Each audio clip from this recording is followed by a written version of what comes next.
तो हेलो दोस्तों, आप सबका हमारे स्कैरी मूवी चैनल में स्वागत है। तो दोस्तों, यह कहानी मेरे एक सब्सक्राइबर ने भेजी है। तो दोस्तों चलिए आज मैं अपने सब्सक्राइबर के मुंह से आप लोगों को वो कहानी सुनाता हूँ, क्योंकि उन्होंने मुझे वॉइस रिकॉर्डिंग करके भेजी है। तो दोस्तों चलिए आज की सब कहानी की ओर बढ़ते हैं। तो दोस्तों, अगर आप लोग हमारे चैनल पर नए हैं तो चैनल को सब्सक्राइब कर लीजिए, वहीं बेल आइकन भी प्रेस कर लीजिए ताकि आप लोगों को वीडियो की नोटिफिकेशन सबसे पहले मिल जाए।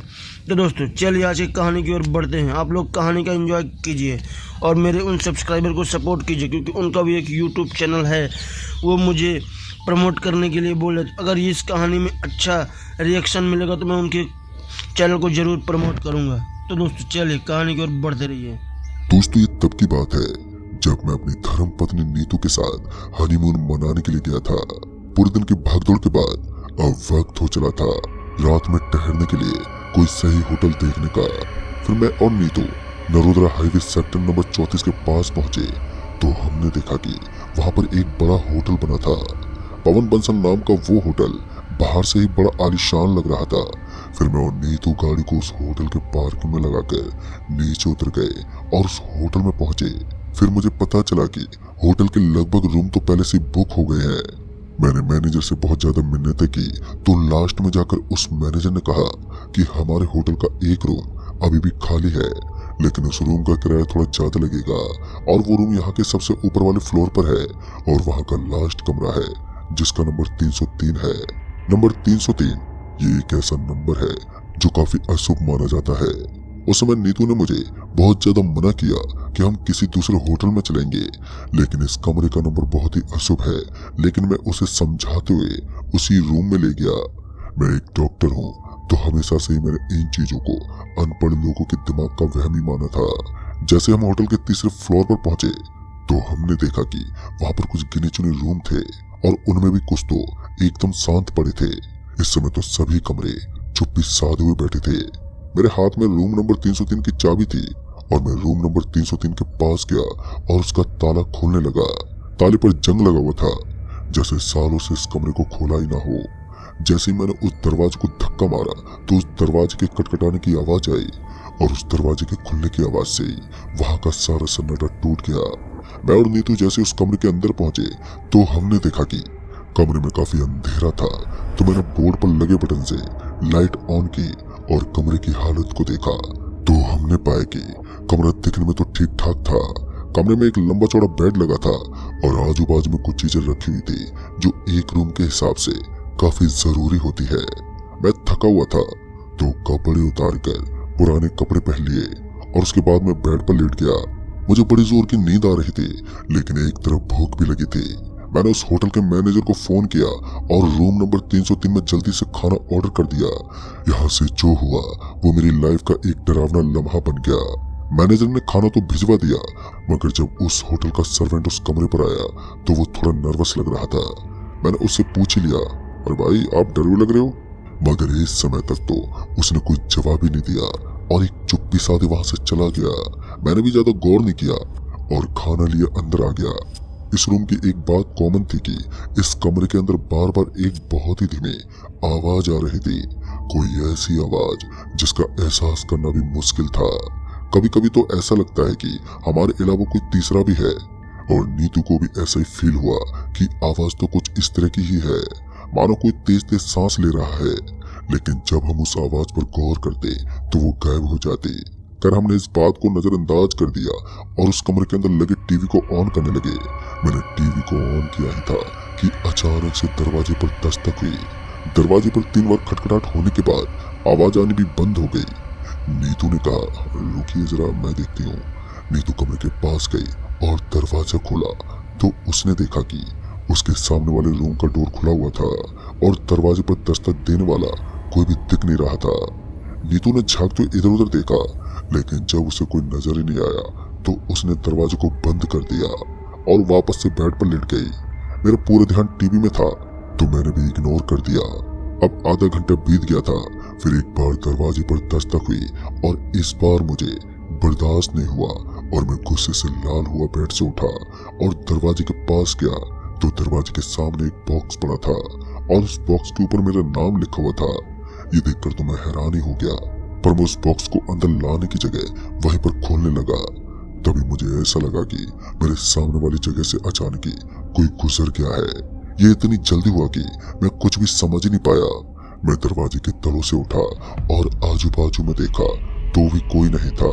फिर मैं वापस से कमरे की ओर गया तो मैंने देखा कि अब वो बॉक्स गायब हो चुका था।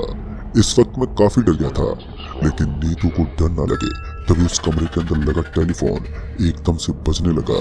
और जब मैं उस फोन के पास गया तो सामने से आवाज आई, अरे सर जी, आप किस कमरे में हैं और इस कमरे में जाने की परमिशन आपको किसने दी?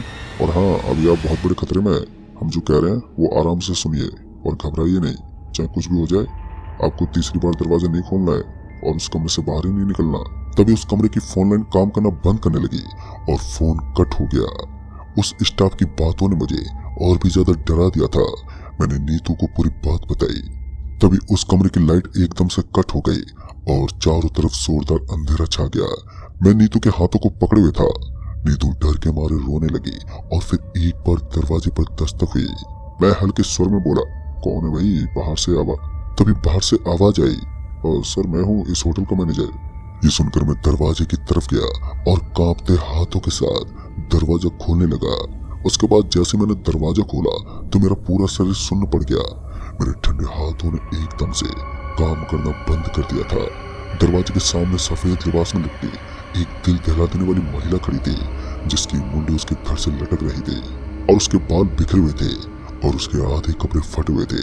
मैंने झट से दरवाजा बंद कर दिया और फिर अचानक उस कमरे की लाइट एकदम से ऑन हो गई। जैसे ही कमरे की लाइट जली तो मैंने देखा कि कमरे के पंखे में एक लड़की फांसी खाकर लटकी हुई थी और उसके मुंह पर छाले पड़े हुए थे। उसका बदन किसी सड़े मांस की तरफ बदबू मार रहा था और मैं कुछ इस हालत में था कि इस तरफ कुआं तो दूसरी तरफ खाई। नीतू डर की इन तस्वीरों को ज्यादा देर तक सहन नहीं कर पाई और वो वहीं बेहोश हो गई। मैंने नीतू को गोद में उठाया और दरवाजा खोला, क्योंकि मैं जानता था कि जब तक मैं इस कमरे में रहूंगा तब तक ये भूत प्रेत हमारा पीछा नहीं छोड़ेंगे। तभी मैंने कमरे का दरवाजा खोला तो रास्ता सपाट था। मैं नीतू को गोद में उठाए बाहर निकल गया और फिर जब मैं लिफ्ट के पास गया तो लिफ्ट पहले से ही बुक थी। अचानक तीसरे फ्लोर की लगभग सारी लाइट फ्लिप करने लगी और उन सभी लाइटों को ऑन ऑफ होता देख मैं महसूस कर रहा था कि रूम नंबर 303 कितना भयानक है।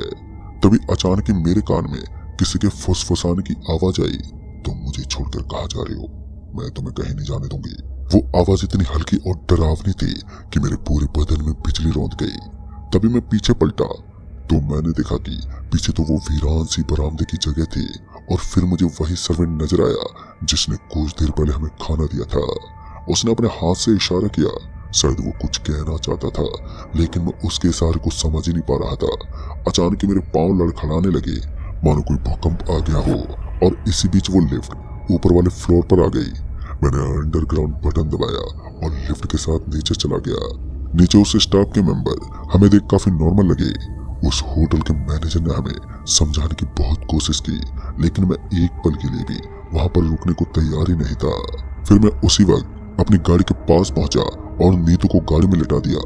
मैंने गाड़ी को स्टार्ट किया और इसी बीच नीतू को होश आ गया। जब नीतू को होश आया तो उसकी आंखें लाल हो गई थी और उसका पूरा का पूरा शरीर जोरों से दर्द कर रहा था। पता नहीं क्यों, लेकिन नीतू का व्यवहार अब काफी बदला बदला से लग रहा था। वो बार बार हंसने लगती और अजीब ढंग से पेश आ रही थी। इसी बीच हमारी गाड़ी एक ढाबे के पास पहुंची, क्योंकि उस ढाबे के पास कुछ आदमी लोग बैठे दिख रहे थे। तो मैंने सोचा कि आगे किसी होटल के बारे में पूछ लेता हूँ या फिर यहाँ कोई रुकने की जगह हो तो अच्छा होगा। तभी मैंने गाड़ी का ब्रेक लगाया और विंडो को नीचे गिराते हुए वहां पर सिगरेट पी रहे एक आदमी से पूछा, भाई साहब यहाँ कोई आजू बाजू में रुकने की कोई जगह है? तो उस ढाबे पर बैठा उसका मालिक मेरी गाड़ी के पास आया और मुझसे बोला, व्यवस्था तो कर दी जाएगी, लेकिन पैसे एडवांस लगेंगे। अब घनी रात हो गई थी तो मैंने भी मना नहीं किया, लेकिन फिर उस आदमी की नजर नीतू पर पड़ी तो वह नीतू को एकटक घूरने लगा। वो दादाजी किसी साधु की तरह थे। उसने भगवा रंग के कपड़े पहन रखे थे और गले में माला डाल रखी थी। पता नहीं ऐसा क्या हुआ कि नीतू एक बार के लिए बहुत ही जोर से चिल्लाई और किसी पागल की तरह जोर जोर से रोने लगी। उसके बाल बिखर गए थे। और अब तक मैं समझ गया कि नीतू के ऊपर किसी ऊपरी शक्ति का हाथ है। फिर उस साधु बाबा ने मुझे गाड़ी से नीचे उतारा और मेरा हाथ पकड़कर मुझे गाड़ी के पीछे ले गया। फिर वो धीरे से बोला, बेटा जो आपके साथ गाड़ी में बैठी है, क्या वो आपकी बीवी है? तो मैंने अपनी गर्दन को नीचे की तरफ हिलाया और हाँ में जवाब दिया। फिर उस आदमी ने बताया कि आपकी बीवी के अंदर एक ऐसी आत्मा वास करती है जिससे छुटकारा पाना बहुत ही ज्यादा मुश्किल है। दरअसल वो आदमी महादेव का बड़ा भक्त था, तो उसने बताया कि वो कुछ पैसों के बदले मेरी बीवी का इलाज कर देगा। और उस वक्त मैं इतना ज्यादा घबरा गया था कि मैंने तुरंत ही हाँ बोल दिया और फिर उसे लेकर उस ढाबे के अंदर तक गए। तो अंदर एक मंदिर था, वहां पर भगवान महादेव की मूर्ति थी और उसके बगल में गोल गोल एक घेरा बना हुआ था। हमने जानबूझकर नीतू को उस घेरे में बिठाया। उस समय नीतू की ताकत इतनी बढ़ गई थी कि हम 3-4 जने मिलकर भी उसकी बॉडी को संभाल नहीं पा रहे थे। किसी तरह हमने उसे उस घेरे के अंदर बैठा दिया। नीतू किसी जानवर की तरह पेश आ रही थी और फिर उस बाबा ने नीतू के ऊपर गंगा जल छिड़क दिया और फिर मुझे मंदिर से बाहर जाने का इशारा किया। हालांकि मैं नीतू को इस हालत में अकेला छोड़ना तो नहीं चाहता था, लेकिन बाबा ने जब इशारा किया तो मजबूरन मुझे मंदिर से बाहर निकलना पड़ा।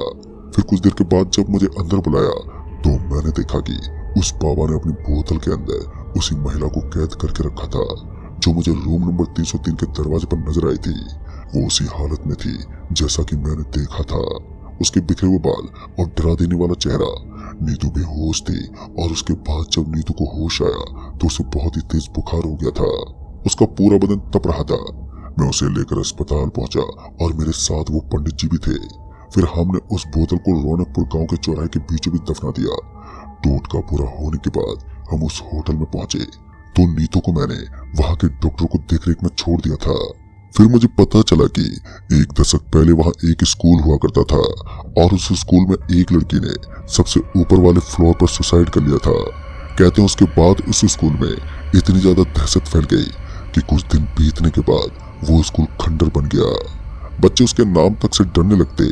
फिर गवर्नमेंट ने उस जगह को खरीद कर उसे एक होटल बना दिया गया, लेकिन उस होटल का ऊपर वाला फ्लोर फिर से भूत प्रेत के लिए डरावना माना जाने लगा। इसी बीच उस होटल के अंदर एक सर्वेंट भी मारा गया। वो ऊपर वाले फ्लोर से नीचे गिरा मिला और उसकी एक रहस्यमय मौत हो गई थी।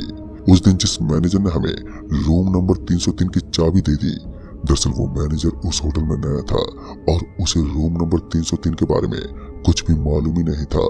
लेकिन कहते हैं ना, अंत भला तो सब कुछ भला।